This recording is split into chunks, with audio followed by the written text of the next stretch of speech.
and welcome. My name is Dan, and today we're talking about something pretty darn exciting if you ask me.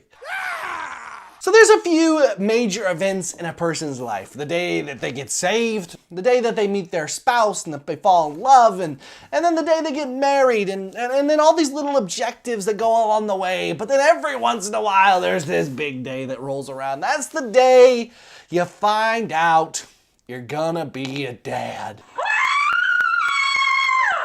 I am so excited to say that I, Daniel Gibson, am gonna be a daddy. Get out! I'm a dad! You're a dad! I know I keep saying these like mic drop moments, but it hasn't even set in. I've known for a while. We've been waiting, obviously, to the point which you're supposed to say like, hey, I'm pregnant. We are so excited that we are able to announce, to say with great joy that we're expecting this beautiful little child to come into our lives. You know, there's those things that you look forward to, and some people have goals like cars and all this stuff. I've always just wanted to get married and have some kids. You know, I mean, like I have life goals, obviously, multimedia, preaching, just you have those things, but for me, that's been something I've always looked forward to. You ask my mom, she'll tell you that I was the kid, I've talked about this before, in kindergarten time about my wife, and then later on my kids, you know, I mean, like, it has literally been a dream of mine forever to have this kid that I can pour my life into, that I can see grow and prosper, to have a piece of me grow to be a, like, human. It's, like, crazy, right? And so I'm so excited for what God's doing, like, this challenge He's opened up in my life, but, man, like, fatherhood is an insane responsibility. The amount of importance that a father is in a child's life is insane. Like, for instance, this is from fatherhood.org right here, these statistics, but like a fatherless child is 4 times more likely to end up in poverty. They're 7 times more likely to end up getting pregnant as a teen. They're more likely to have behavioral problems. They're more likely to end up in abuse and neglect situations. They're more likely to go to prison and commit crimes. They're more likely to abuse drugs and alcohol. They're even more likely to drop out of high school when a father is not in the situation, when a father's not present. So without a doubt, looking at the importance of fatherhood, it's there. But the Bible really echoes this too. I think many of these verses that we look at in the Bible that talk about fatherhood really give us a picture of what we're supposed to look like. Look at Psalms 101 verse 3. It says this right here. Just as a father has compassion on his children, so does the Lord on those who fear Him.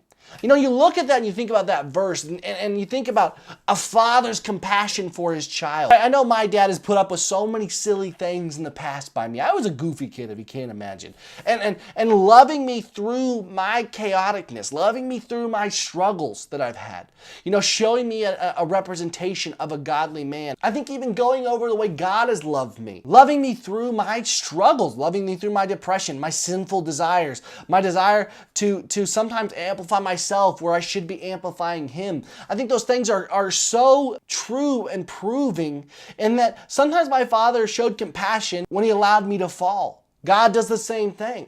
And I think as we look and we think about parenting and the struggle of being a parent. Now, I'm not there yet, so I'm no expert. But as I look forward to this massive thing that's going to take, I mean, it's never going to end. You never stop being a parent. And I think about how do I want to love my kids? I want to love them the way that God loves me. God loves me no matter what. My dad loves me no matter what, but they both let me fall sometimes. They both let me get hurt, and sometimes it stinks, man. But without those moments, I never grow to be who I'm supposed to be. I never mature and become this man of God that he wants me to be, right? Being a parent is one of the greatest things because it's an image of the way God loves us. I remember my first time doing the Lord's Supper after this. I was at Denver at this conference with a bunch of other youth pastors and leaders, and I'm sitting there, and we did the Lord's Supper, and I just found out like the couple days before, and so I sit there and I go to take this bread, and I'm thinking, man, I love this kid so much. How could God give up His child for me? You know, I couldn't imagine this kid not being in my life, and I don't even know him yet. I hadn't even seen him at that point. You know what I'm saying? Like now I've like seen this little blurry picture, but man, like that kid, I loved him. And to think about God giving His Son up for us is insane, but it's also a picture of God's love for us. And I think that's something we need to learn and put into our relationships with our children. I'm so excited for what God has in store through this next year. Well, I think it's really beautifully represented here in Deuteronomy 1:31. It says this right here, "And in the wilderness where you saw the Lord your God carried you, just as a man carries his son, in all the ways in which you have walked until you came to this place. You know, God carries us through these moments where we don't think we can get through. God supplies our needs in season and out of season. God is there to teach us and love us when we feel like we are unworthy of all love and all teaching. And I think as a father, how do I take those things in which God has taught me, my dad has taught me, and apply them to be the best man, the best father, the best leader that I can? I want y'all to think about that today, because even if you're years away from being a dad, or you're right there at it, or you've been a dad for a long time, the reality is being a Christian calls us to be a father to the fatherless, a hope